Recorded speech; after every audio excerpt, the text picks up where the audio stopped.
Hello, I want to show you how to spin your own cords.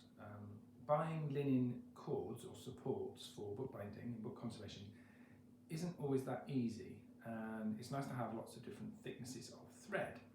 A couple of years ago I was shown how to spin my own cords by Liz Ralph, a book conservator, and I was very excited about that, but I think I've taken it forward just one extra little step, so I'm going to show you what I'm doing. Best thing to do is just show you. So if we come in, you see the kit. What you'll need is something to anchor your thread to. Scissors. I'm working today with linen seaming twine. It's a 4-ply. I'll come to that in a minute. One of those. That's quite important. A cup hook and a drill.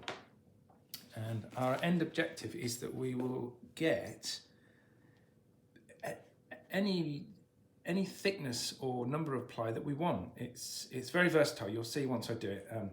Change the different threads and you can get any sort of outcome. And that's a board that I made showing me the sorts of things that I can make up myself. Right, I'll show you what we do. First of all,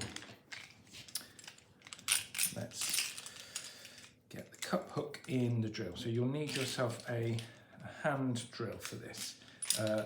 Electric drill's no good. It's too there's not enough control. So you can see what's happening here. Okay. Length of thread. As I say, that's 4-ply seaming twine. I find this gives a really nice result. Linen threads are good, the white ones, but they can be a bit hard and a bit fine. You want to tie a knot in the end. What you really want is a loop. It's not that important what you do. I've found from experience that a slip knot doesn't work very well. You need to have a loop which doesn't close on itself. Okay. You'll see as we go what's happening here. This is really just so I don't over tighten. Can you see it will spin? Okay. Can we see what's going on there?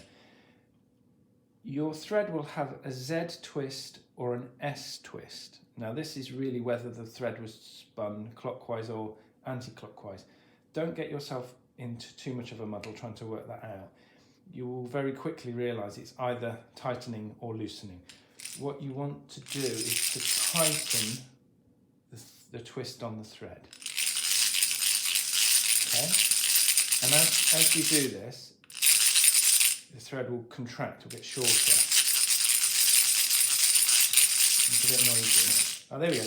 So can you see my little keyring is starting to spin at the end?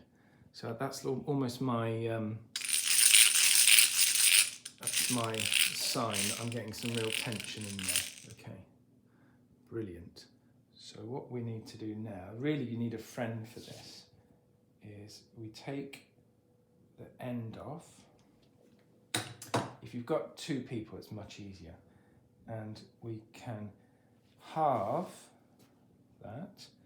And it's a bit like spinning wool. If we were to just let that go, it will untwist. So what we need to do now is balance that by letting it twist back. There we go. So the tension is tensioning itself now.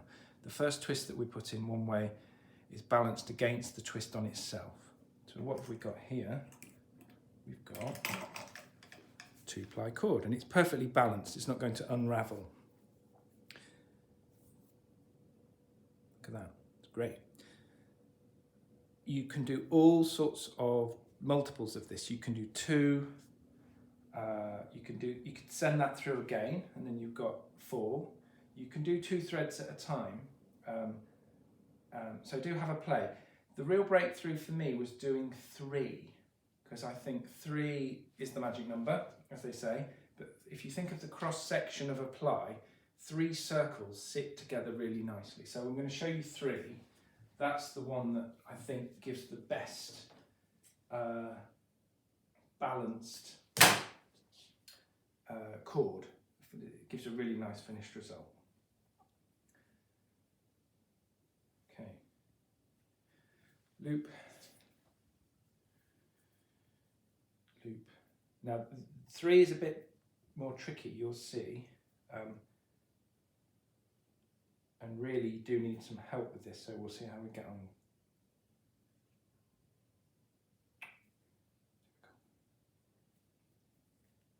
Right, there we go. So I'm going to again go on with a little hook. This is just a clamp, you can tie it to anything really. When they're making ropes and they do cord spinning, they do it over, or rope making as it's called, they do it over huge great distances.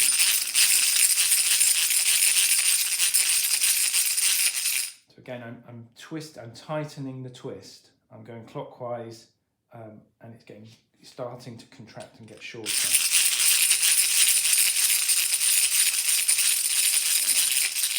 Right, can you see that it's starting to spin at the end? If I let go of the tension, so this is the bit really where we need a friend, but we'll see how we get on. So what your friend has to do is hold that, but we'll leave, there we go, we're losing a bit of the tension. So this is the bit that I found it's tricky to do on my own, but really what we're wanting to do, let's try again. Tighten that up. Is we're wanting to make a 3-ply, so we need to bring it round like that. Can you see what's happening? So we put one on there, and then we bring the other one over here. Okay, can you see now how that's worked? So we've now got our 3, and what we need to do is balance the tension. That's fallen out. Oop, I'll do it by hand. You see, it's already doing it itself actually. That's kind of done it for me, hasn't it? Can you see? So the natural tendency is it's twisted back on itself. So you've got there then a really, really nice, tight, balanced 3-ply thread or cord. And of course you could even send that back through the whole process and double up. I mean, this is how they make rope. But it gives you a great opportunity to have all sorts of different thicknesses if you're not in a position to buy up lots of expensive linen cords. That's it.